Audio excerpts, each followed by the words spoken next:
Basically this. In 2003, right here in New York, there was a wire that brushed up against a tree limb, and it took out the electricity for New York for 2 days.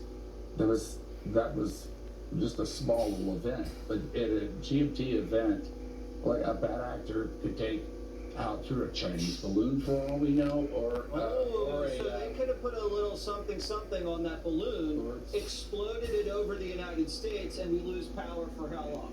well, it could be up to like 30 days. But what we're talking about is a nuclear explosion up in space. A nuclear explosion in the atmosphere above the United States could unleash a burst of invisible electrical energy that within a fraction of a second could wash over this country and overload all of our most sensitive electronic devices, including the nation's power grid.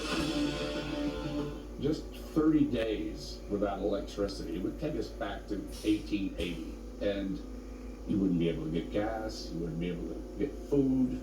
The police would stay home, take care of their own families, and we'd be And you can't even survive 3 days without water, and it would affect the water system as well. Yes, exactly. We keep talking about it, but nothing ever gets done. Again, the question I'd ask, what have we've taken it seriously, what have we actually done other than literally admire the problem? There are plans for hurricanes, there are plans. Energy companies don't want to pay for it, and the utilities companies don't want to pay for it. It's something that we could put in our budget over time, and we need about $50 billion of a $5 trillion budget that we have. But over time, this is something that if it does happen, it's going to make the COVID look like a kid's show. Wow. I mean, 50 billion, we send that to Ukraine in about a week. Yeah. It shouldn't be that much to do. You also have this coming out on a wing and a prayer. I've got an emergency up here. My wife and daughters are on this plane.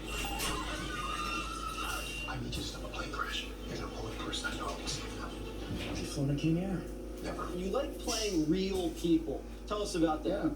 Wing and a Prayer is a true story. Doug White, who didn't know how to fly. He had one sort of discovery flight that he was scared to death of.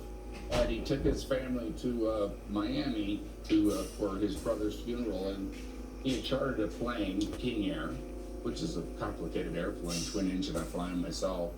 And they were climbing out of the airport, and the pilot just keeled over and died right there at the yoke of a kind of a widowmaker heart attack. Wow.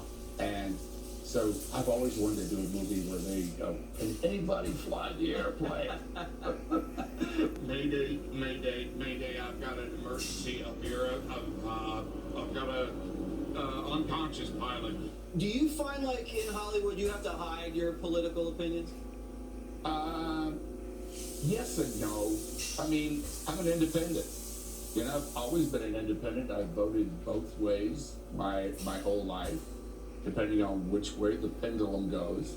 I'm not really happy with the way the pendulum is right now, but I am an independent. How would you fix I think things? Republicans and Democrats really need each other. They do. They really do. They do. We need the Democrats to kind of like pull us along the way, and they need us to kind of like go, hey, wait a minute, let's use some common sense here. You said you like playing guys. Can anybody land this plane? How would you land this plane, this country? How would you bring us down gracefully here?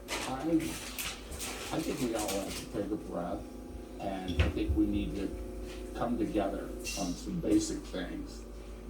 And I guess it takes time to do that. Right now we're so separated, more separated than, I went through the 60s, and that was, it wasn't like this.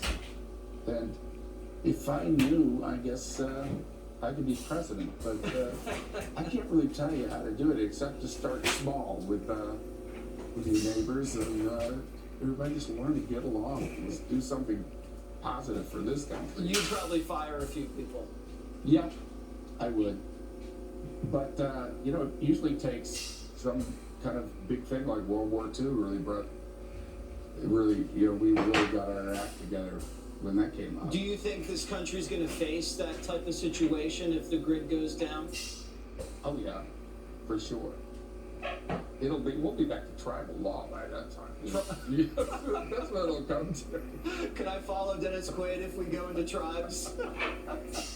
You're with me and I'm with you, buddy. All right. I'll stick with you. Thank you very much.